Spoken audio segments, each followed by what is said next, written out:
자, 오늘 삼과를 공부할 차례입니다. 우리 제목을 한번 읽어보실까요? 보이기 위한 떡. 성경이 뭐라고 표현되어 있습니까? 진설병이라고 하는 겁니다. 진설병의 병이라고 하는 것은 떡병자이고요. 진설병이라고 하는 말은 보이기 위한 떡, 먹기 위한 떡이 아니고요. 보이기 위한 떡입니다. 요즘은요, 모조품이 너무 정교해서 이게 모조품인지 진품인지 구분이 잘 안 될 때가 있어요. 제일 그런 게 뭔가 하면요, 떡하고 꽃이 그런 것 같아요.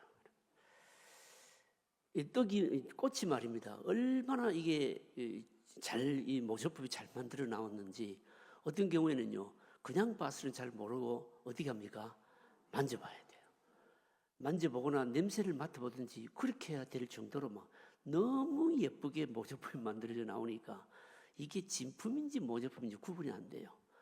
떡가게 앞을 지나가면 떡을 진열쭉 해놨잖아요. 이야, 참 너무 맛있게 보인다. 그래서 자세히 들여다보면 뭡니까? 모조품이에요. 여러분, 이런 떡들은 뭡니까? 먹기 위한 게 아니고 뭡니까? 보이기 위한 거죠. 여러분, 그런데 만약에 거기 진열해 놓는 진짜 떡을 진열해 놓으면 어떻게 될까요? 금방 부패되는 거죠, 여러분요. 금방 부패해 버립니다. 그래서 여기 이 진설병이라고 하는 것은 그러니까 뭡니까? 보이기 위한, 먹기 위한 떡이 아니다. 이걸 우리가 여러분 생각하시면서 한번 보도록 하겠습니다. 본문 이해를 위한 도움만 한번 읽어보실까요? 같이 읽습니다. 성전 안에도 보이기 위한 떡이 있었습니다. 본문에 나타난 진설병입니다.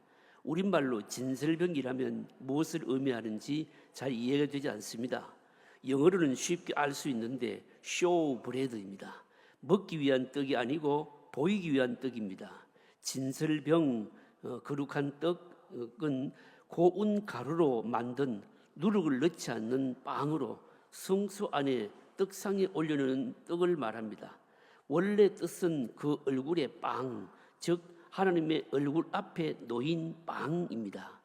하나님께서 모세에게 떡상을 만들도록 지시하십니다. 떡상의 크기는 법궤보다 작고 높이는 같습니다. 재료도 법궤와 같은 아카시아 일종의 조각목으로 만들고 또 옆에 금고리 넷을 만들어 채로 꿰어 들고 이동하도록 하였습니다. 이 떡상 위에는 항상 떡이 있어서 하나님께 보이도록 하였습니다. 하나님은 시장하시거나 식욕이 있으신 분도 아니신데 왜 이 떡상을 만들게 하셨을까요? 자, 여러분, 떡하고 오늘 저녁에 우리가 말씀을 집중해야 될 게 뭔가 하면 떡하고 그 떡을 올려놓는 테이블, 그러니까 뭘까요? 떡상. 이 둘을 가지고 이제 말씀을 공부할 겁니다. 자, 한번 사진 한번 보실까요? 그림 한번 보실까요? 예. 자, 여러분 보시죠. 저게 떡상과 그리고 뭐가 있습니까? 바로 진설병 떡입니다. 떡이 어떻게 되어 있으면 몇 개입니까? 12개. 12개인데 두 줄로 하나에 몇 개씩이요? 6개씩. 그래서 성경을 좀 아시는 분들은 얼른 눈치채죠. 저 12개는 뭘까요? 이스라엘의 12지파. 그러면 여러분, 떡을 항상 이렇게 다 이 떡상 위에 진열해 놓는다는 것은 저 떡은 그러면 사실은 1차적으로 누구를 의미할까요? 이스라엘 백성들 12지파. 이스라엘 백성들이 늘 하나님 앞에 뭡니까? 이렇게 보이는 겁니다, 여러분요. 바로 그걸 의미하는 겁니다. 자, 여러분 이해되셨죠? 자, 그러면 한번 보겠습니다. 문제를 한번 보겠습니다. 자, 1번 문제 같이 읽어보실까요? 같이 읽겠습니다. 하나님께서 모세에게 항상 보이기 위한 떡 12개를 만들어서 하나님 앞에 두 줄로 항상 진열하게 하셨습니다. 이것이 무엇을 의미할까요? 우선 12개의 떡은 이스라엘 백성들을 나타냅니다. 12개의 떡은 어떤 누룩도 넣지 않는 떡입니다. 이 떡은 아무 맛도 없고 모양도 없고 딱딱하기만 합니다. 옛날의 개떡과 같은 것입니다. 이스라엘 백성들은 이제 노예에서 벗어나 가나안 땅에 들어갈 것입니다. 거기서 그들의 애굽의 노예에서 생활해서 할 때나 광야를 유랑할 때와는 전혀 다른 세련되고 고상한 생활을 할 것입니다. 문화가 주는 혜택을 마음껏 누리게 될 것입니다. 그러나 하나님 앞에서는 어떨까요? 언제나 변함없는 개떡 같은 모습입니다. 아무것도 꾸미지 않고 세련되지도 못한 원래 모습 그대로입니다. 애굽에서 노아 생활을 할 때나 광야에서 유랑하고 있을 때나 언제나 개떡 같은 모습입니다. 오늘 우리에게 적용해 봅시다. 자, 30절 말씀입니다. 30절 읽어보실까요? 상 위에 진성병을 두어 항상 내 앞에 있게 할지니라. 자, 여러분 여기서 중요한 말씀이 뭘까요? 항상입니다, 여러분. 이 그러니까 떡상 위에는 여러분 어떻습니까? 이 진설병이 두 줄로 6개, 12개가 떡이 놓여져 있는데 이게 없을 때가 없다는 거예요. 언제나 진열되어 있습니다, 여러분. 근데 이 떡이요, 누룩을 넣지 않는 떡이라는 겁니다. 요즘 말로 말하자면 요즘 여러분 우리가 먹는 떡이나 빵은요 얼마나 맛있습니까, 여러분요. 입에 넣으면 그냥 살살 녹지요, 이게요. 왜 그렇게 맛있을까요? 떡을요, 빵을 만들 때 뭘 넣습니까? 이스트를 넣어서 다 이렇게 부풀게 만들거든요. 여기 문제 보시면요, 개떡이라는 말이 나오잖아요. 여러분 개떡 아시는가요? 아시는 분들은 농촌에서 자라신 사람들이에요. 그리고 옛날 사람들입니다. 저도 나이는 많지는 않지만 제가 개떡을 알거든요.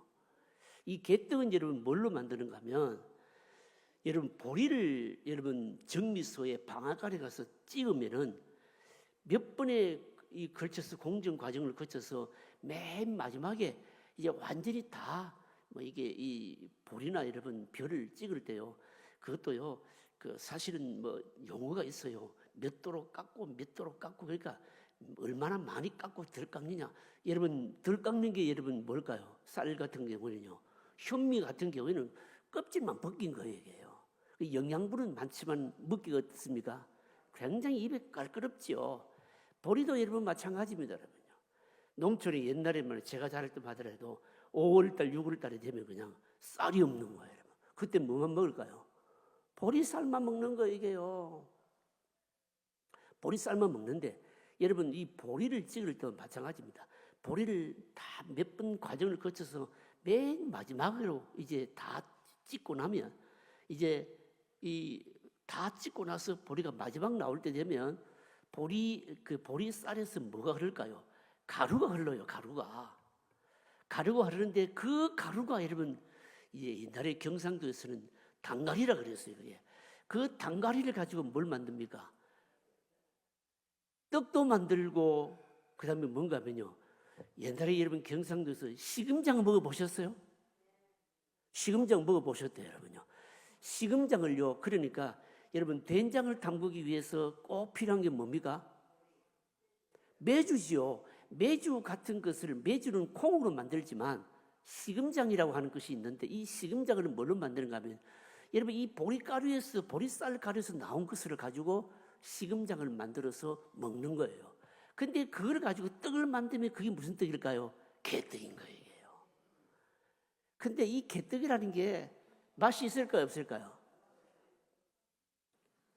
맛이 그냥 하나도 없어요, 이게요. 맛이 없는데 왜 먹느냐? 왜 먹을까요? 먹을 게 없으니까 먹는 거죠. 먹을 게 없으니까 먹는데 맛이 하나도 없어요.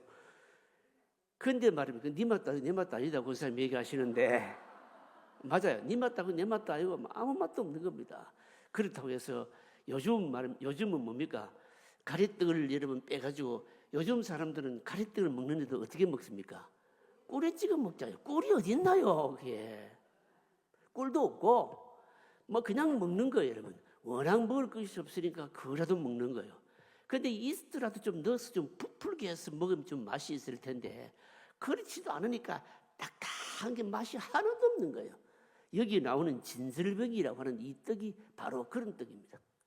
뭘 넣지 않았습니까? 누룩을 넣지 않은 겁니다. 누룩을 넣지 않으니까 딱딱하고요, 아무런 맛이 없는 떡입니다. 그런데 이 떡은 먹는 떡이 아니고 뭐라고요? 그냥 진열해 놓는 떡입니다. 보이기 위한 떡이다. 진설해 놓는 바로 떡이다. 그런데 중요한 것은 뭔가 하면 하나님께서 모세를 통해서 이 떡을요, 10개씩, 6개씩, 12개를 바로 이 떡상 위에 항상 있어야 된다. 그렇게 이제 말씀하고 있는 겁니다. 그러면서 이걸 이제 적용해 보자 이렇게 말씀하고 있거든요.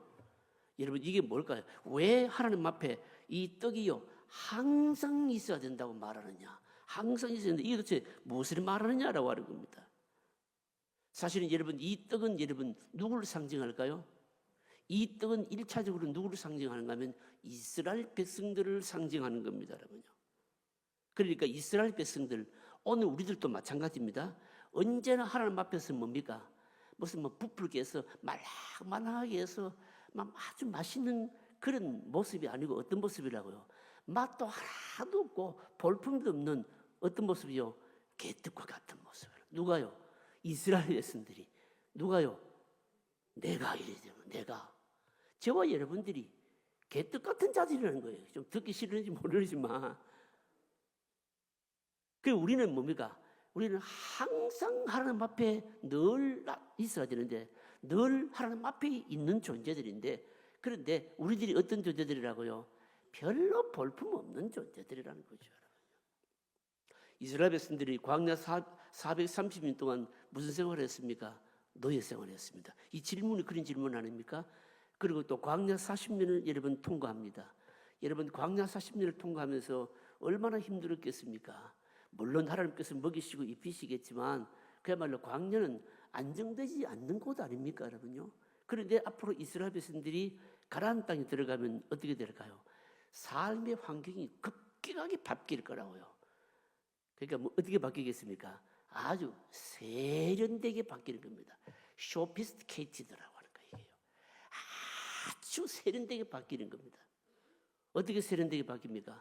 여러분 생각해 보세요. 광야를 걸어가던 그야말로 말입니다. 막 그냥 겨우 사람의 인간적인 기본적인 생활만 하다가 가나안 땅에 들어가. 가나안은 뭔가면요. 여러분 이 말하자면 일종의 정착 생활 아닙니까? 농경 생활이 됩니다.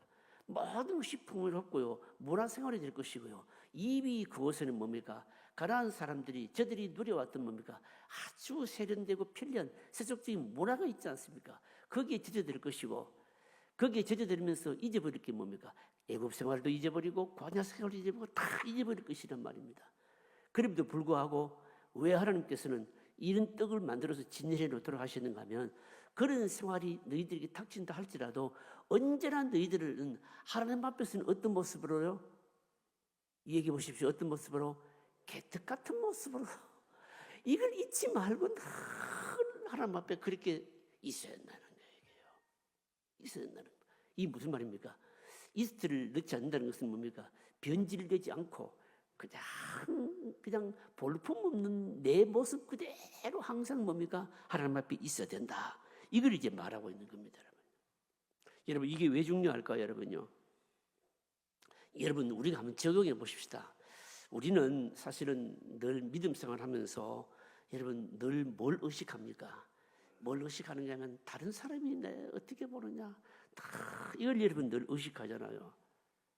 여러분 그래서 신앙생활을 하면서도요 교회에 와서 믿음 생활하면서도요 여러분 사람 눈치 보면서 믿음 생활하는 사람이 얼마나 많은지 모릅니다. 사람 눈치 보면서 믿음 생활한다는 게 어떤 모습입니까? 여러분 어떤 사람들은요 교회에 와서 예배를 드리는데 하나님 존재에 나오는데도 늘 먼저 의식하는 게 뭔가 하면 사람의 눈이에요. 여러분 그래서 좀 세상적으로 부끄러운 모습 있다고요. 그냥 교인들 앞에 부끄럽다고 예배도 안 나와요, 여러분. 여러분 많잖아요, 여러분요. 또 거꾸로 세상적으로 뭐 처음 내세울 것이 있고 자랑할 것이 있으면요. 이게 뭡니까? 하나님 앞에서 감사하고 그걸로 영광 돌리기 이게 아니고 사람 앞에 뭡니까? 그것을 막 자랑하고 그러기 위해서 여러분 거기에 온 신경을 집중하는 사람들도 많이 있잖아요, 여러분. 그런 사람에게는 뭐가 없을까요? 하나님 앞이라는 게 여러분 없어요, 여러분. 그래서 하나님께서는 이 성전, 성막 안에 왜 이 진설병을 두셨는가 하면 늘 12등의 볼품없는 개떡과 같은 이런 모습을 만들어서 두게 하신다. 너희들의 모습이 하나님 앞에서는 언제나 그렇다는 겁니다. 세상에서 아무리 잘되고 돈이 있던 사람으로부터 칭찬을 받건 뭐 또 아니면 뭡니까? 누구로부터 막 박수갈채를 받던 그래도 하나님 앞에 서면은 우리는 어떤 모습입니까? 개떡이라는 거예요. 개떡 같은 모습이라는 겁니다. 그걸 잊지 말라는 거예요. 잊지 말라는 겁니다. 그래서 여러분 이게 진설병을 둔다라고 하는 이게 말입니다. 항상 12개의 떡을 둔다는 것은 사실은 이스라엘 백성들 너희들이 어떤 존재인지를 여러분 잊지 말아라. 이걸 말씀해 주는 겁니다. 사실은 여러분 이것은 이스라엘 역사에도요. 여러분 참 많은 교훈을 주시는 거죠, 여러분요. 어떤 교훈일까요? 여러분 열왕기나 아니면요 역대기를 보게 되면요, 특별히 여러분 열왕기를 보게 되면 여러분 이제 열왕기는 원래 선지자적인 입장에서 쓰여진 여러분 그 성경 아닙니까? 선지자적인 왕들에 대해서도 열왕기하고 역대기하고 이스라엘의 왕들에 대해서 얘기를 다 하는데도 사실은 왕들을 평가하는 기준이 여러분 다르거든요. 이 열왕기는 선지자적인 관점이고, 그리고 역대기에 나오는 왕들은요 제사장적인 관점이요. 제사장적인 관점이라고 하는 것은 성전의 입장에서 왕들을 평가한 것이고, 열왕기는요 선지자 입장에서 이 왕들을 평가한 겁니다. 이 왕들을 쭉 얘기를 하는데 어떤 왕들은 보면요 업적도 굉장합니다. 막 어마어마하게 큰 일을 많이 했고 사람들로부터 굉장히 칭송을 받았는데, 그런데도 불구하고 하나님이 보시기에는 뭡니까? 악한 왕들은 그 사람이 그 왕이 아무리 업적이 대단하더라도 뭡니까? 마지막에 가서 뭐라고 말합니까? 여호와 보시기에 뭡니까? 악하였더라. 요 한 줄로 딱 그냥 매듭을 지어버려요. 이 말은 무슨 말입니까? 사람들 보기에 아무리 대단하도 하나님 보시기에 별것 아니면 뭡니까? 그냥 별것 아닌 거예요. 여러분 거꾸로 여러분 어떤 왕들은요 인간적으로 볼 때는 너무너무 볼품없는 왕들이에요. 그런데도 불구하고 하나님 보시기에 뭡니까? 하나님 보시기에 칭찬 듣고 대단한 왕들은 여러분 뭡니까? 뭐라고 평가하고 있습니까? 그러니까 다윗의 반열을 따랐다라고 표현하고 있거든요, 여러분요. 이게 여러분 뭘 말하는 것일까요? 그러니까 이 왕들의 어떤 사적을 평가할 때도 여러분 사람들이 아무리 박수갈채를 보내고 대단한 일을 한다 할지라도 하나님께서 보시기에 그냥 악하였다라고 평가하면 그거 끝인 거예요. 그러면 그 왕들을 악하다, 뭐 좋다, 선하다라고 하는 것을 평가할 때 기준이 뭘까요? 기준이 뭔가 하면 사실은 신명기가 바로 그 기준인 거예요, 여러분. 그래서 여러분 신명기적인 관점, 이게 뭔가요? 선지자적인 그런 관점에서 선지자 입장에서 쭉 왕들의 행적을 평가한다는 겁니다. 여러분 우리도 여러분 중요합니다, 이게요. 뭐가 중요한가 하면 여러분 생각해 보십시오. 사람들로부터 대단하게 인기가 있고 칭송을 받고 그래도 만약에 하나님 보시기에 너 별 볼 일 없어. 그러면 여러분 그 사람은 어떤 사람입니까? 별 볼 일 없는 사람이죠. 여러분. 그러나 뭡니까? 사람들 보기에 별 볼품 없어도 하나님께서 보시기에 뭡니까? 너 참 내 마음에 합하다라고 하면은 뭡니까? 여러분 그 사람은 상급이 있는 사람이거든요. 그런 의미에서 우리는 늘 누굴 의식해야 될까요? 하나님을 의식해야 돼요. 그래서 우리는 뭡니까? 하나님 앞에서. 그래서 하나님 앞에서 우리가 어떻다고요? 사람들이 뭐라고 하든지 간에 우리는 하나님 앞에 늘 설 때마다 늘 우리는 뭡니까? 여러분 항상 하나님 앞에서 볼품없는 떡과 같은 존재다. 이걸 잊지 말라는 겁니다, 여러분요. 먹기 위한 떡이 아니고 뭡니까? 보이기 위한 떡. 우리로 하여금 하나님 앞에서 우리가 어떤 자인가를 늘 생각하게 만드는 떡. 이게 뭘까요? 진설병입니다, 여러분. 여러분 이걸 왜 두신지 이해하시겠죠, 이제, 그죠? 그럼 우리가 여러분 적용을 하자면 어떻게 해야 되겠습니까? 우리가 하나님 앞에 예배하러 나올 때마다 늘 어떻게 해야 될까요? 나는 여러분 잘 기억이 안 나시면 나는 개떡 같은 존재야. 아멘 하시잖아요, 여러분. 여러분 그렇게 기억하시라는 거예요. 그러니까 뭡니까? 참 볼품없는 사람이다.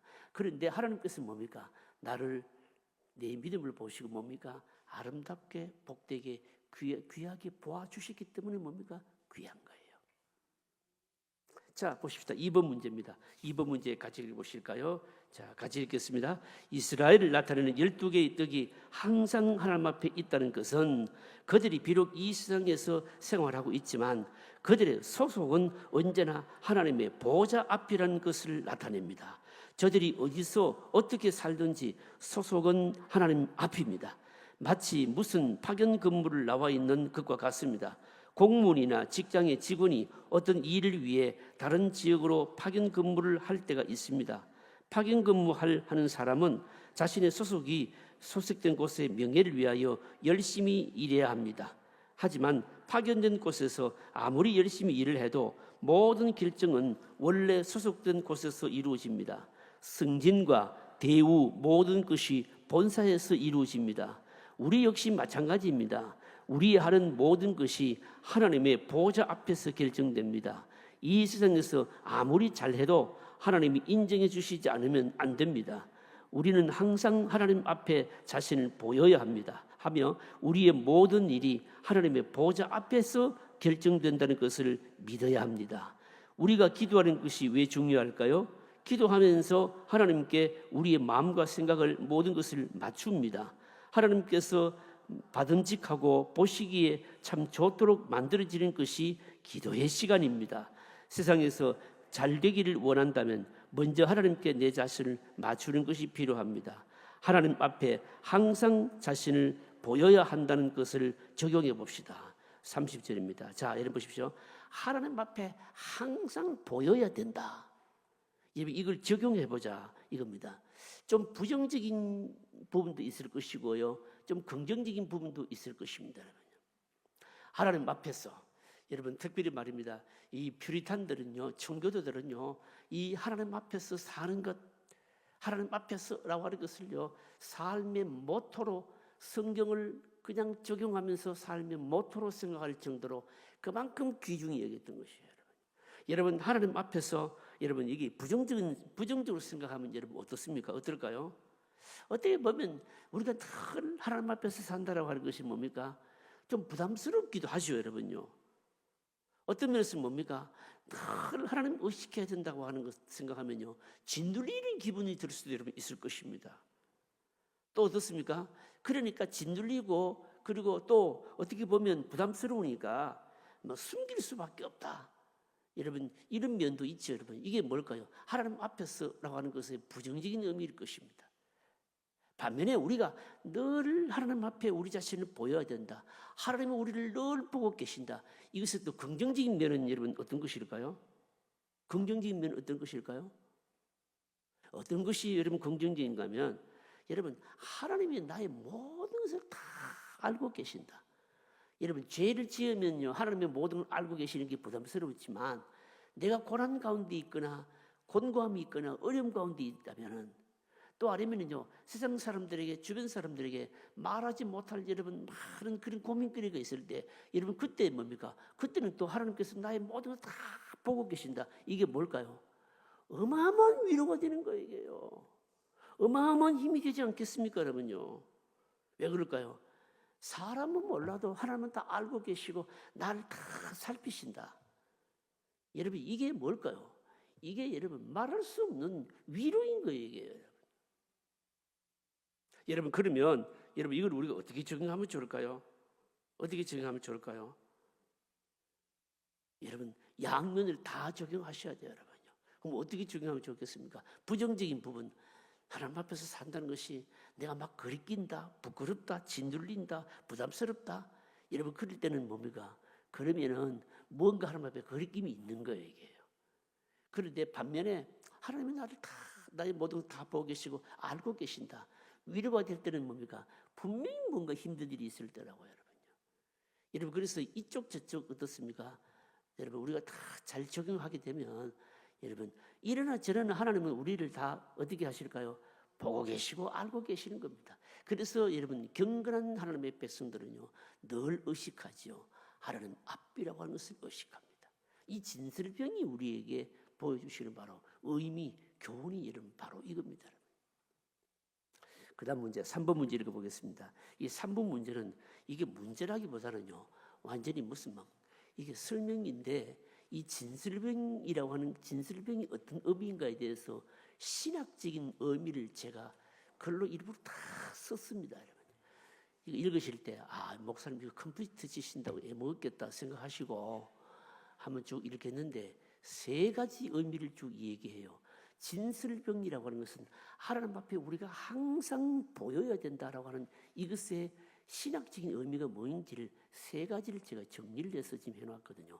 그래서 여러분 이 문제 자체가 뭡니까? 일종의 설명이고 뭡니까? 우리에게 교훈입니다. 차근차근 읽겠는데 한 세 가지 나누어서 읽겠습니다. 자, 3번 같이 읽겠습니다. 왜 이스라엘 백성들을 떡으로 나타내셨을까요? 우선 떡은 하나님의 은혜의 결정체입니다. 하나님께 바친 떡은 하나님께서 축복하여 주신 곡식의 첫 열매를 가루로 만들어서 바친 것입니다. 그러니까 하나님의 은혜의 열매입니다. 하나님께서 모든 사람에게 주시는 은혜가 있습니다. 그것을 일반 은혜라 합니다. 하나님께서 일반 은혜를 주시는 것이 무엇으로 보장될까요? 특별한 은혜를 중단하지 않는 것을 통해서입니다. 뒤집어서 말하면 하나님의 은혜가 거두어지면 일반 은총이 거두어지는 것입니다. 요엘서에 보면 하나님의 떡을 바칠 곡식이 없도록 하겠다고 하십니다. 떡을 만들 곡식이 없다는 것은 곡식의 씨가 마른 것이고 온 땅에 재앙이 뒤덮이는 것을 말씀합니다. 그래서 떡을 항상 하나님 앞에 드린다는 것은 하나님의 은혜가 중단되지 않는다는 것을 의미합니다. 그러므로 이스라엘 백성들이 떡으로 드려진다는 것은 하나님의 은혜가 계속된다는 뜻입니다. 하나님께서 주신 모든 은혜의 결과가 어떻게 나타나야 할까요? 그것은 생활의 변화요, 성품의 변화입니다. 하나님께서는 이것을 마치 보석처럼 늘 눈앞에 두고 보고 계십니다. 우리는 하나님께서 늘 앞에 두고 보기를 원하시는 첫 열매로 만든 떡입니다. 하나님이 우리에게 원하시는 것이 무엇일까요? 그것은 우리의 변화된 생활이고 우리의 변화된 기질입니다. 하나님은 항상 이것을 당신의 눈앞에 두고 보기를 원하십니다. 우리의 변한 모습이 사람들 눈에 보이지 않지만 하나님 앞에서 가장 아름다운 떡입니다. 여기 첫 번째예요. 자, 첫 번째에서 여러분 강조한 게 뭘까요? 떡은 뭐라고요? 하나님의 은혜의 결정체다.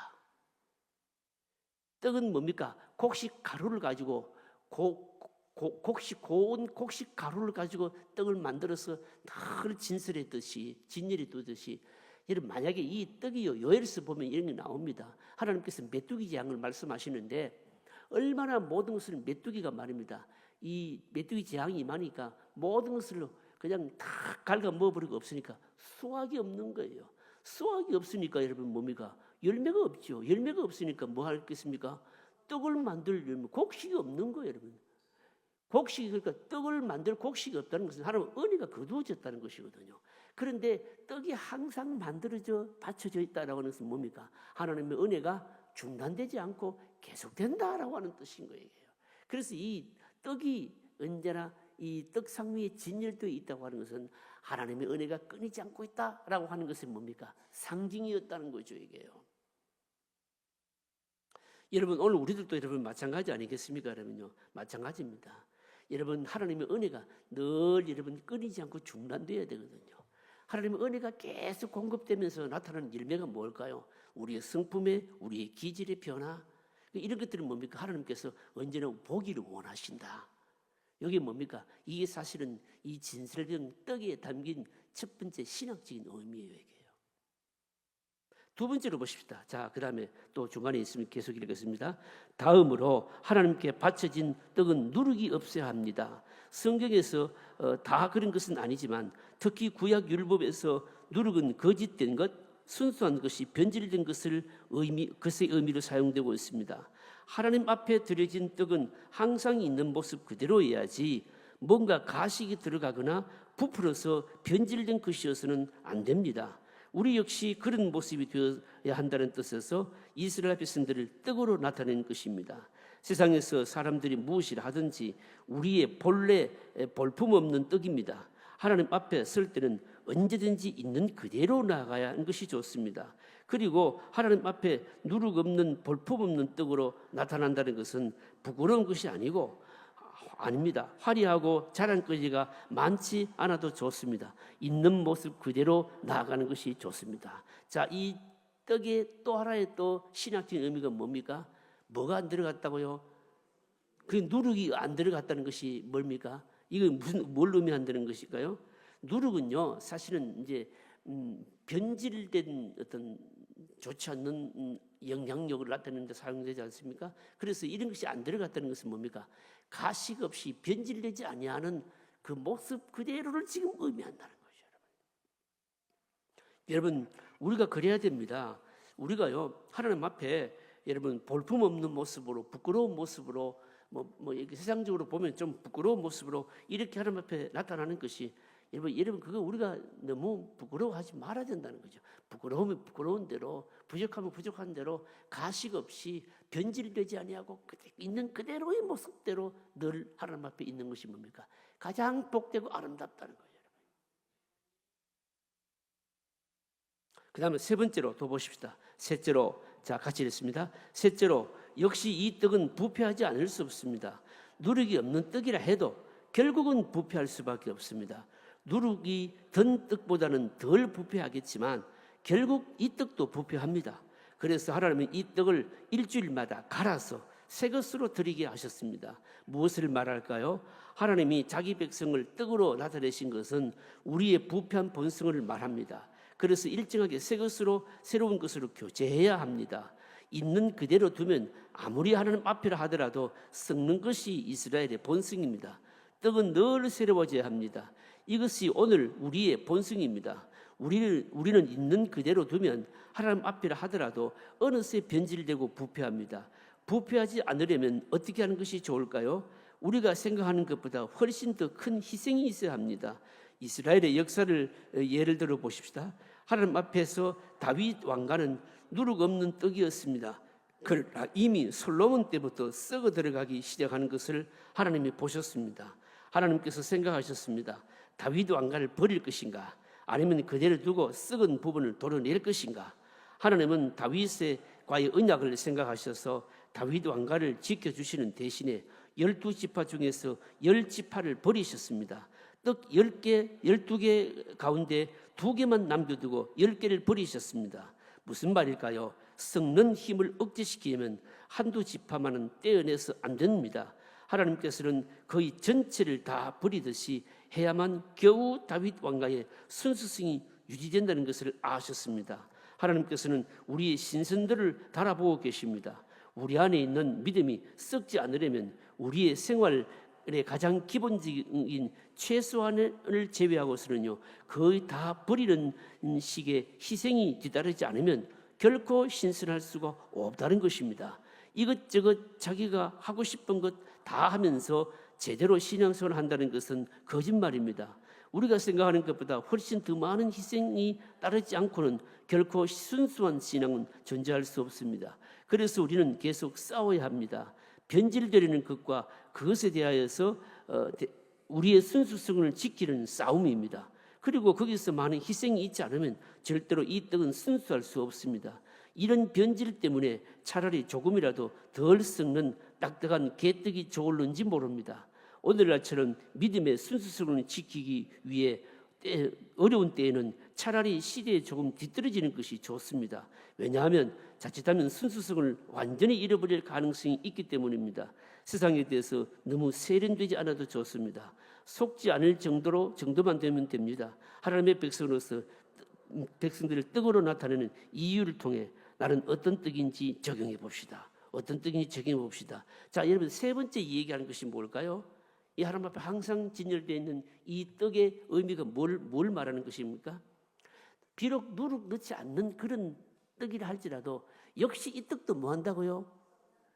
그냥 조금 속도가 느릴 뿐이지 결국은 썩는다는 거죠. 그래서 이걸 어떻게 합니까?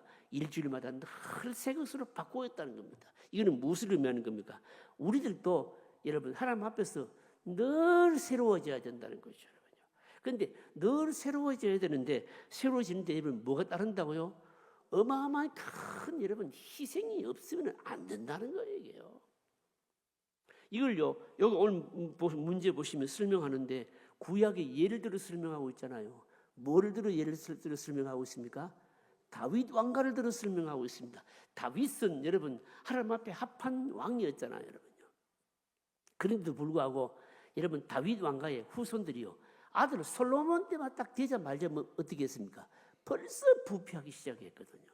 우리는 여러분 그냥 정도의 차이가 있고 속도의 차이가 있을 뿐이지 아무리 하나님 앞에 있어도 우리는 뭡니까? 부패하고 썩지 않을 수가 없다는 겁니다.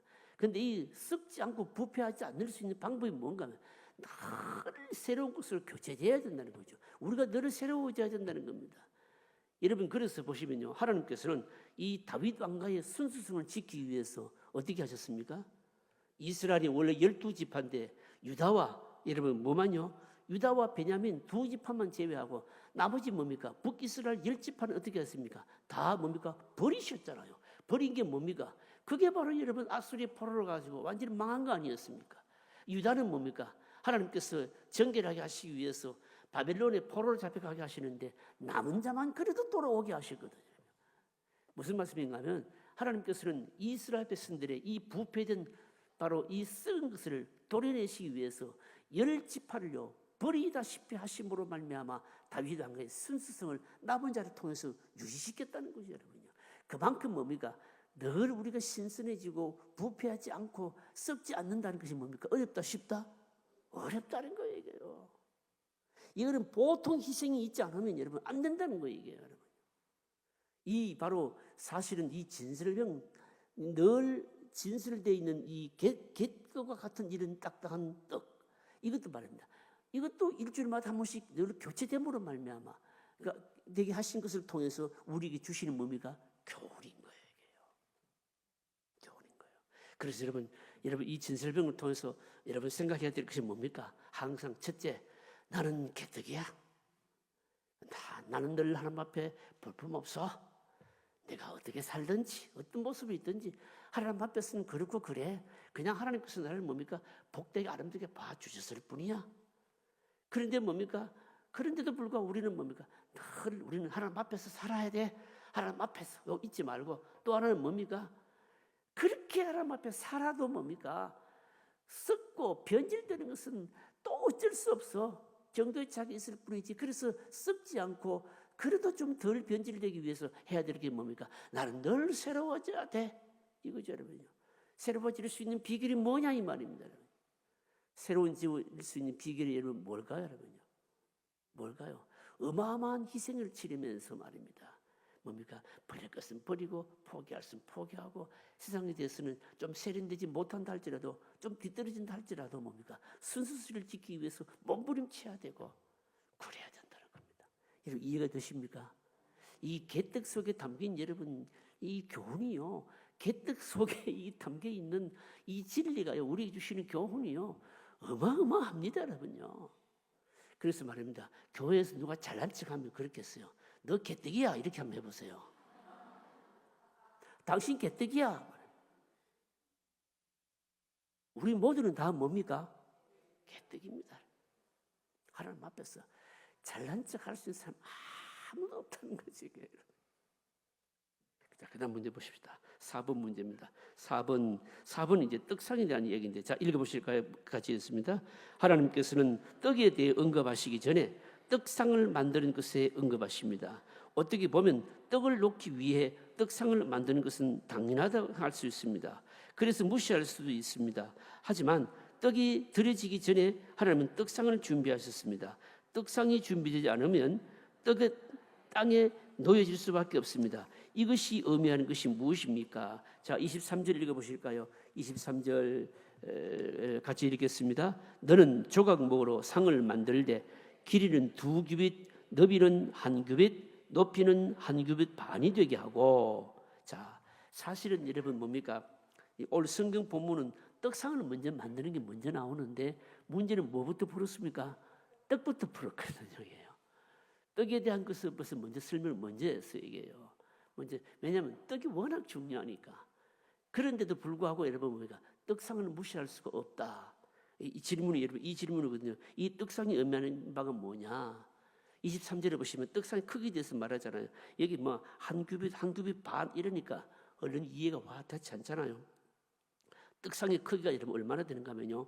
가로가 90cm, 그리고 세로가 45cm, 그리고 높이가 68cm. 뭘로 만들었습니까? 조각목으로 만들었습니다. 조각목은요 굉장히 볼품없는 나무이고 그렇게 만들어 놔서 뭘 했다고요? 그 금으로 씌웠다는 겁니다. 떡상 한번 보여주십시오. 떡상. 여기 떡상입니다. 여기 이제 뭡니까? 채로 고리를 꿰어서 들고 다닐 수 있도록 만들었고 조각목으로 너무너무 볼품없는 나무로 만들었고 뭘 씌웠습니까? 금으로 씌운 겁니다. 근데 그러면 이 떡상을 통해서 우리 주시는 교훈이 여러분 뭘까요? 이 떡상 자체도 금으로 입혔고요. 여기 채도 역시 뭡니까? 마찬가지입니다. 같은 재료로 여러분 만들었습니다. 그리고 여러분 여기 떡을 진열을 하고 나서 어떻게 됐습니까? 이 떡은요 일주일마다 한 번씩 교체가 되었고 이 떡은 그러면 교체될 때 이전에 진열했던 떡은요 여러분 성막 아래서 제사장들이 여러분 먹도록 그렇게 여러분 했거든요. 그럼 이 떡상이 도대체 하나님께서 먼저 모세에게 떡의 진설하기 전에 떡상을 먼저 만들도록 하셨는데 이게 도대체 무엇을 의미하겠는가라고 하는 겁니다. 이게 뭘 의미할까요, 여러분요? 뭘 의미하는가 하면요. 먼저 하나님께서 먼저 준비하셨다라고 하는 의미가 있는 겁니다. 무슨 뜻일까요? 아무리 여러분 떡이요 하나님 앞에서 보이는 이스라엘 백성들 전체 자체를 하나님 나타내는 것이긴 하지만 여러분 떡이 아무리 만들어져도 그것을 뭡니까? 진열할 곳이 없으면 뭡니까? 그냥 돌려줘야 되는 겁니다, 여러분요. 그래서 뭡니까? 이스라엘 백성들이 떡이 늘 진열되도록 이스라엘 백성들이 항상 뭡니까? 하나님 앞에 들어지도록 뭘 어떻게 했다고요? 떡상을 준비하셨듯이 하나님께서 먼저 뭡니까? 준비하셨다라고 하는 겁니다. 무슨 말씀인가 하면 주도권은 누구에게 있는가 하면요. 우리에게 있는 것이 아니고 뭡니까? 하나님께 있다는 겁니다. 여러분 아무리 보기 좋은 음식이라 할지라도 음식이 있어도 좋은 음식이라 할지라도 여러분 뭡니까? 그릇이 없으면 상이 없으면 어떻게 됩니까? 도리가 없잖아요, 여러분. 마찬가지입니다. 늘 떡이 하나님 앞에 들어질 수 있도록 하나님께서 먼저 떡상을 준비하셨다고 하는 것은 우리 자신들이 하나님 앞에 들어질 수 있도록 여러분 뭡니까? 하나님이 먼저 준비하셨다. 바로 이 의미인 겁니다, 여러분. 바로 떡상이 의미하는 바가 여러분 이런 겁니다. 자, 그다음 문제 보십시다. 자, 몇 번 할 차례인가요? 5번. 자, 5번 같이 읽어보실까요? 5번 같이 읽겠습니다. 떡을 두는 상을 보면 금으로 싼 아주 아름다운 상입니다. 이것은 어떤 의미를 가지며 일반적으로 성경에서 상은 무엇을 의미합니까? 자, 이렇게 묻거든요. 자, 24절 말씀입니다.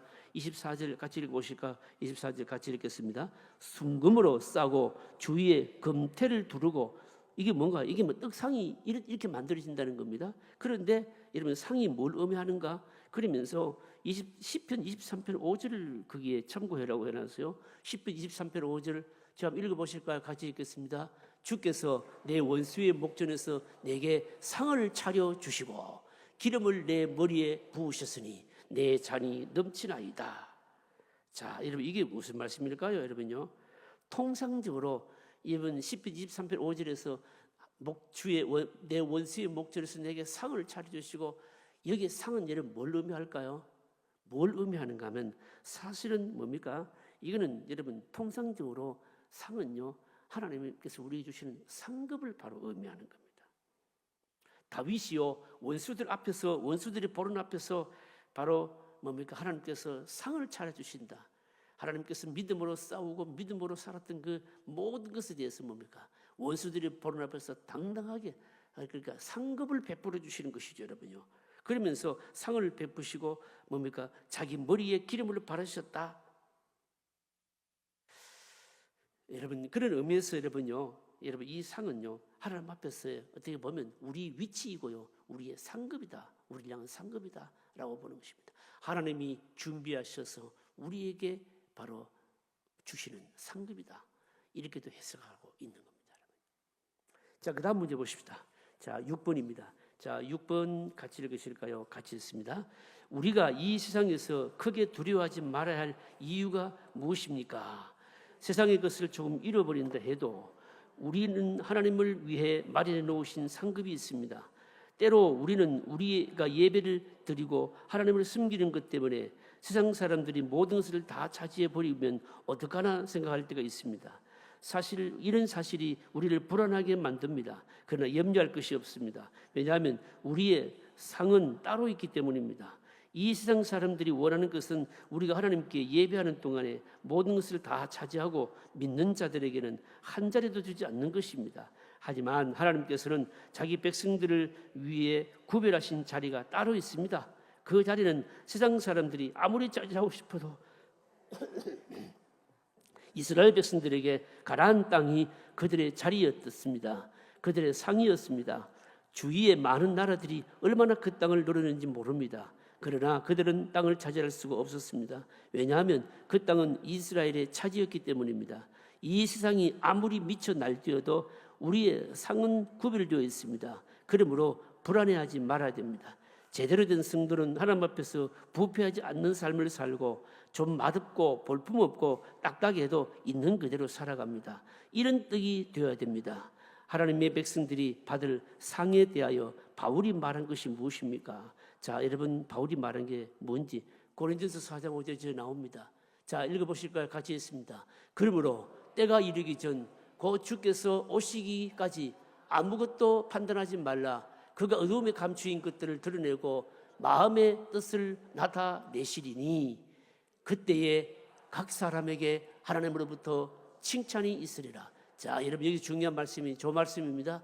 그때에 하나님께서 마지막에 판단하실 때 그때에 각 사람에게 뭐가 있을 것이라고요? 하나님으로부터 칭찬이 있으리라. 칭찬이 상급인데 여기서 중요한 말씀이 뭘까요?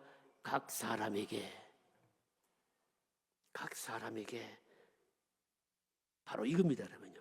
각 사람에게 하나님께서 주실 뭡니까? 상급이 다 다르다는 겁니다. 모두가 다 다릅니다, 여러분. 직분자마다 다르고요. 그리고 또 자신이 살았던 믿음에 따라 다르고요. 삶에 따라 다르고요. 헌신한 것에 따라 다르고요. 주님은 얼마나 정확하신지 모릅니다. 다 세고 계시고요. 다 알고 계시고요. 그래서 여러분 뭡니까? 주님 앞에서는 주님은 뭡니까? 정확합니다, 여러분. 그걸 표현한 것이 뭔가 하면 각 사람에게 이겁니다, 여러분. 여러분 믿으십니까, 여러분? 여러분, 그래서 우리가 하나님 나라의 믿음을 가지고 우리 자신들을 하나님 앞에서 하나님 앞에 늘 진짜 볼품없는 자의 모습으로 늘 드리면서도 우리는 뭡니까? 두려워할 이유가 하나도 없습니다. 불안해할 이유가 하나도 없습니다. 남의 손가락질이나 무슨 조롱거리나 그거 여러분 전혀 여러분 개의치 않아도 됩니다, 여러분. 왜 그럴까요? 하나님이 보시고 판단하시고 우리에게 뭡니까? 다 각각의 뭡니까? 상급이 다 있기 때문입니다. 믿으십니까, 여러분? 여러분, 이것을 뭡니까? 이미 뭡니까? 구약시대에 이 떡과 떡상을 통해서 진설병을 통해서 우리에게 벌써 말씀해 주고 있는 겁니다. 그 다음 문제 보십시다. 7번 문제, 마지막 문제입니다. 같이 읽으실까요? 같이 했습니다.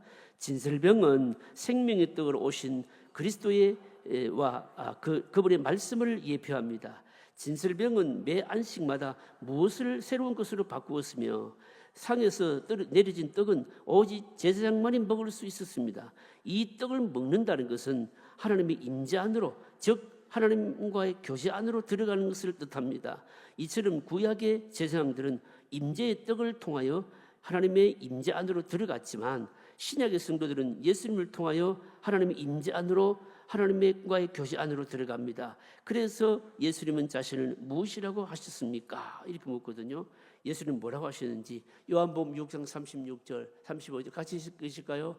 예수께서 이르시되 나는 생명의 떡이니 내게 오는 자는 결코 줄이지 아니할 터이요 나를 믿는 자는 영원히 목마르지 아니하리라.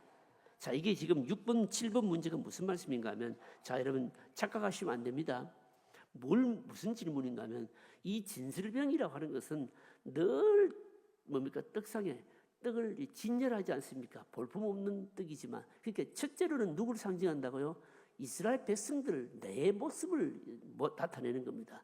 반면에 이 떡은 뭡니까? 또 생명의 떡이신 예수 그리스도를 예표한다는 하는데 어떤 점에서 그러냐 이 말입니다. 어떤 점에서 그러냐면 이 떡은 뭡니까? 일주일마다 한 번씩 교체가 됐는데 교체된 앞에 떡은 또 새로운 떡이 진열되면 그 이전의 떡은 누가 먹는다고요? 제사장이 먹었다는 겁니다. 구약 시대는요 제사장이 먹는데 제사장이 이 떡을 먹는다는 것은 떡을 먹는다라고 하는 것은 그러니까 하나님과의 뭡니까? 교제, 하나님과의 임재 안으로 들어간다고 하는 것을 의미하는데, 그런데 이것이 신약적으로는 어떤 의미가 있겠냐 이 말입니다. 여러분 구약 시대는요 제사장이 이 진열된 떡을 먹었지만 신약 시대는요 이 떡을 누가 먹습니까? 이 떡은 누가 먹는가 하면요 누가 먹습니까? 우리가 먹는 거예요. 우리가 하나님의 임재 안으로 들어가는 겁니다. 그런데 우리가 이 떡을 먹는다고 하는 게 도대체 뭘 말하느냐 이 말씀입니다. 사실은 뭡니까? 예수님께 자신의 생명의 떡이라고 했기 때문에 우리가 예수님을 먹는 거 이게요. 그 예수님을 먹는다는 것 점에 있어서 어떤 신학자는 이걸요 뭐라고 해석을 하고 있는가 하면 첫째로는 성찬으로 해석하기도 하고요. 그다음에 또 두 번째로는 어떤 의미인가 하면 여러분 우리가 예수님을 어떻게 먹습니까? 그러면요. 우리가 뭐 식인종도 아니고 예수님을 살 먹는 것도 아니고 예수님을 먹는다는 게 어떤 것일까요? 그분이 뭘 먹는 것일까요? 말씀을 먹는 거예요. 여러분 이해가 되시겠습니까? 그래서 예수님께서는 뭐라고 말씀하시냐면 나는 생명의 떡이니 구약 시대는요 제사장들만 먹었는데 신약 시대는 오늘 우리들이 다 그 떡을 먹는 겁니다. 그런 점에 있어서 진설병은 바로 뭘 의미하는가 하면 예수 그리스도를 상징하고 예수 그리스도의 말씀을 의미한다. 이렇게 해석이 되는 거예요. 여러분 이해가 되십니까? 여러분요. 오늘 우리는 여러분 이 떡 뭐 진열하고 안 하잖아. 초대교회 때요. 초대교회 때 여러분 유대교나 여러분 이방인들이요. 우리 기독교를요. 그 원래 말입니다. 예수님이 이제 십자가에 죽으시고 돌아가시고 AD 한 30년 경까지는요. 사실은 여러분 우리 기독교하고 뭐 유대교하고 뭐 별 이렇게 차이 없는 유대교의 일종으로 한 그 세계리안 그러니까 한 분파로 생각을 했어요. 한 분파로 생각했는데 이 기독교를요 그냥 그 다음에는 여러분 굉장히 막 그 박해가 많았잖아요. 근데 뭐 이 콘스탄틴이요 그러니까 313년의 기독교를 공식으로 공인하기까지 약 한 300년 정도까지 막 어마어마한 박해가 있었는데 박해가 일어난 많은 이유들 중에 하나가 뭔가 하면 사실 성찬 때문이었어요. 이게요. 여러분 성찬이 여러분 뭘 하는 겁니까? 예수님의 살과 피를 먹고 나눈다는. 그래서 여러분 뭡니까? 이게 유대교하고 완전히 차이가 나는 거예요. 사람들이 보니까 유대교하고 이 십자가의 기독교하고는 완전히 차이가 나는 게 뭔가 하면 제자들은 늘 모이면서 성찬을 나눈다 그러는데 살과 피를 나눈다 그래서 이게 완전히 식인종이구나. 여러분 그래가지고 기독교를 더 박해하기 시작한 거예요. 여러분. 사실은 이거는 뭡니까? 이건 일종의 뭡니까? 신약 시대 예수님이 우리의 바로 생명의 양식인 예수 그리스도의 말씀을 먹음으로 말미암아 그분과 교제 안으로 들어가고 그분이 임재 안으로 들어가는 것을 바로 의미하는 것이죠. 이게 여러분 그래서 구약 시대에 항상 진열되어 있는 떡은 1차적으로 뭡니까? 볼품없는 우리를 상징하기도 하고 또 2차적으로 누구라고요? 생명의 떡이신 예수 그리스도를 뭡니까? 의미하기도 한다. 해석이 됐습니까, 여러분요? 여러분 그래서 요즘 우리는 어떻습니까? 늘 생명의 떡이신 예수님을 먹습니다. 식인종처럼 먹는 게 아니라 늘 예수님의 말씀을 뭡니까? 먹습니다. 그래서 예수님과의 생명적인 교제 안으로 들어가는 것이죠. 여러분 구약 시대에 이 성막 안에 있는 진설병 이제 뭔지 아시겠습니까? 바로 이런 내용입니다. 자 결론적인 정리 읽겠습니다. 같이 읽어보실까요? 우리 자신을 항상 하나님 앞에 세웁시다. 세상이 나를 평가하는 것보다 중요한 것은 하나님이 나를 무엇이라 평가하는 것입니다. 우리는 볼품없는 떡입니다. 화려하고 아름다운 옷을 입은 천사의 모습이 아니라 누더기를 걸친 거지의 모습, 이것이 하나님의 백성들의 모습입니다. 하지만 이런 모습 그대로 하나님께 드려질 때 하나님은 기뻐 받으십니다. 기도하십시다.